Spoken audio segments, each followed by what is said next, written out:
Today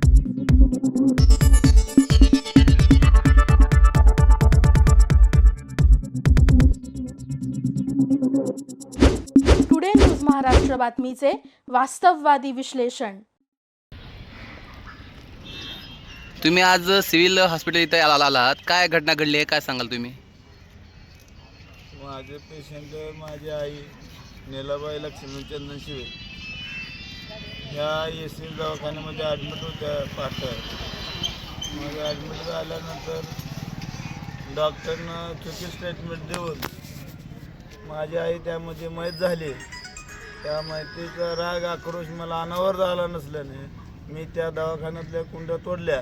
त्याच्यानंतर त्यांनी केस दाखल केली माझ्यावर आणि तिथून पुन्हा ती डेड बॉडी सिव्हिलला सकाळी 7 वाजल्यापासून सिव्हिलमध्ये आहे, सिव्हिलला ठेवलेले आहे आणि सुद्धा त्यांचं पोस्टमार्टम करण्याची आणि डेड बॉडी पण माझ्या ताब्यात देण्याची माझ्या आईची.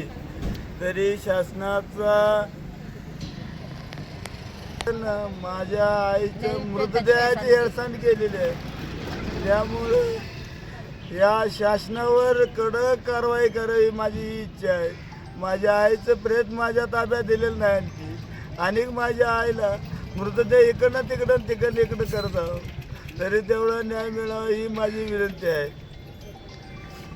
तुम्ही सकाळी जे आला आहात, अजून 3-3:30 वाजले आहेत, त्यांचं म्हणणं काय आहे ते अधिकाऱ्यांचं? त्याने म्हणते ते कागद तयार करायला लागले, ते पोस्टमार्टम करायचं आहे. एकदा म्हणते ते पोस्टमार्टम करायचं नाही.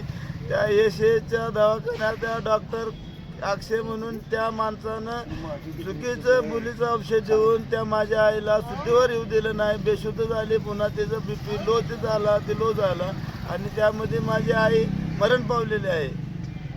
पण यावर काय कारवाई झाली पाहिजे, काय तुमचं मागणी आहे? त्या डॉक्टरवर गुन्हा दाखल झाला पाहिजे, जेणेकरून माझ्या आईचा जीव गेला त्या चुकीच्या स्टेटमेंटमुळं. त्याच्यावर योग्य ती कारवाई झाली पाहिजे, कडक कारवाई झाली पाहिजे की इतर दुसऱ्याही पेशंटलाही असे काही करू नये. म्हणून माझी विनंती आहे, मला न्याय मिळावा हीच माझी विनंती आहे. पोलीस प्रशासन आहे, हे पोलीस प्रशासन तुम्हाला काही माहिती मदत करतं का? काय मदत करत नाही पोलीस प्रशासन, थोडी सुद्धा मदत करत नाही. उलट माझं स्टेटमेंट माझ्यावरच NC दाखल केली.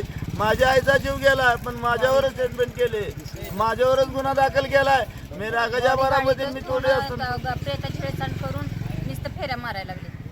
माझ्या आईचं प्रेत इकडं तिकडं घेऊन चालले. ते काय डिपार्टमेंट मला मदत करत नाही, ती प्रशासन इथं विचार करत नाही, कोण इथलं लोकसेवक विचार करत नाही, इथं कुणाचा न्याय नाही. एवढा आंधळा कारभार आहे या प्रशासन विभागामध्ये, तरी मला तिथं न्याय मिळाला नाही. मी आत्महत्यांचा इशारा करणार आहे, मी इथून उठत नाही. आपल्या परिसरातील बातम्या पाहण्यासाठी आजच टुडे न्यूज महाराष्ट्र चॅनलच्या बेल आयकॉनला क्लिक करून सबस्क्राईब करा व नोटिफिकेशन मिळवा.